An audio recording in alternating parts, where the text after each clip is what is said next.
wabarakatuh. Perkenalkan, nama saya Aisyah Salsabila dari Prodi Akuntansi Fakultas Ekonomi Bisnis. Tujuan saya membuat video ini adalah untuk meresum materi pada PKKMB Sakera hari pertama. Yang pertama adalah materi dari Bapak Rektor Muhammad Safi. Usia UTM selama negeri adalah 23 tahun. UTM berdiri pada tahun 1981, dijadikan kampus negeri pada tahun 2001. Namanya ketika swasta adalah Kampus Bangkalan, yang seharusnya sudah berumur 43 tahun.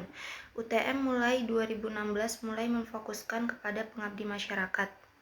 Mahasiswa 2024 seharusnya ada sebanyak 4.777 orang, dan mahasiswa yang melakukan daftar ulang sekitar 4.100 orang. Jadi ada sekitar 600-700 mahasiswa baru 2024 yang tidak mendaftarkan ulang dirinya. Mahasiswa UTM berasal dari 29 provinsi.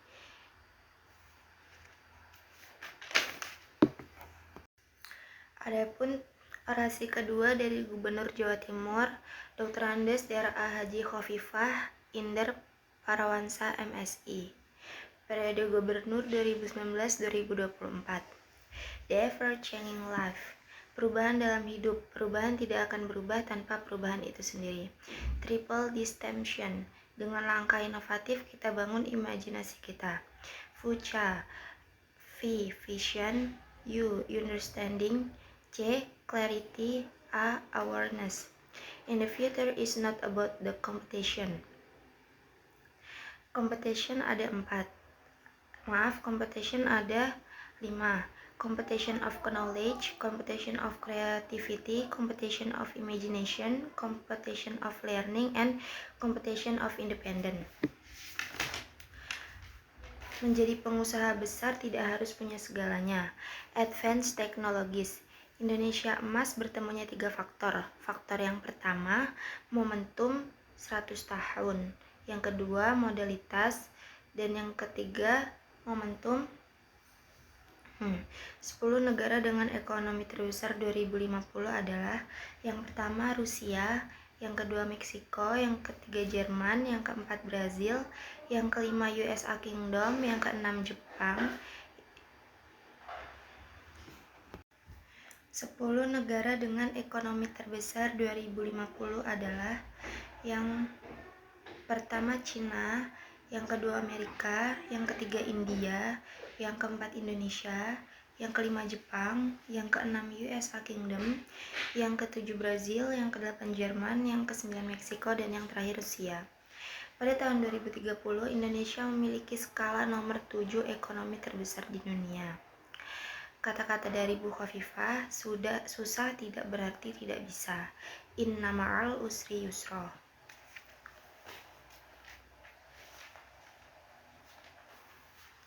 Tujuan pendidikan di perguruan tinggi adalah berkembangnya potensi mahasiswa agar menjadi manusia yang beriman dan bertakwa kepada Tuhan Yang Maha Esa dan berakhlak mulia. Kekuatan rantai ditentukan oleh mata rantai yang lemah, bukan mata rantai yang kuat. Belajar dari Nokia, pentingnya perubahan dan inovasi, yaitu Hero to Zero. Di dalam pendidikan dibutuhkan affirmative equity policy. Jadi di dalam pendidikan itu bukan dibutuhkan sebuah kesetaraan, tetapi dibutuhkan sesuatu yang bisa membuat satu sama lain itu menjadi setara. Adapun orasi yang ketiga disampaikan oleh Bapak Slamet Aryadi SPSI MSOS, anggota DPR RI Dapil Jatim yang ke-10 dari Madura. Beliau lahir di Sampang 30 September 1990. Bagaimana caranya menumbuhkan jiwa leadership? Ada 4 pilar kebangsaan. Adalah yang pertama Pancasila, yang kedua Bhinneka Tunggal Ika, yang keempat NKRI, dan yang kelima Undang-Undang Dasar 1945. Pancasila adalah ideologi negara atau dasar negara yang patut kita laksanakan dalam kehidupan sehari-hari sebagai warga negara Indonesia. Yang kedua, Bhinneka Tunggal Ika. Bhinneka Tunggal Ika adalah semboyan negara Indonesia, yang artinya berbeda-beda tetapi tetap satu jua. Yang ketiga, Undang-Undang Dasar 1445 sebagai dasar konstitusi kita, yaitu yang mengatur pola hidup kita sebagai warga Indonesia. Adapun yang kelima, materi yang disampaikan oleh Bapak Dr. Ahmad Amzeri. Implementasi MBKM. Universitas Trunojoyo sudah sejajar dengan univ yang besar. Di dalam Universitas Trunojoyo terdapat 7 fakultas, di mana 2 fakultasnya adalah Fakultas Sains dan 5 fakultasnya adalah Fakultas Sosial. Dan ada 34 prodi, di mana 12 prodi adalah Sains dan 22 prodi adalah prodi Sosial. Bentuk kegiatan MBKM. Adapun bentuk kegiatan MBKM adalah sebagai berikut. Yang pertama adalah pertukaran mahasiswa, yang kedua magang atau praktik kerja, yang ketiga asistensi mengajar di satuan pendidikan, yang keempat penelitian riset, yang kelima proyek kemanusiaan, yang keenam kegiatan wirausaha, yang ketujuh studi dan proyek independen, dan yang kedelapan membangun desa atau KKNT.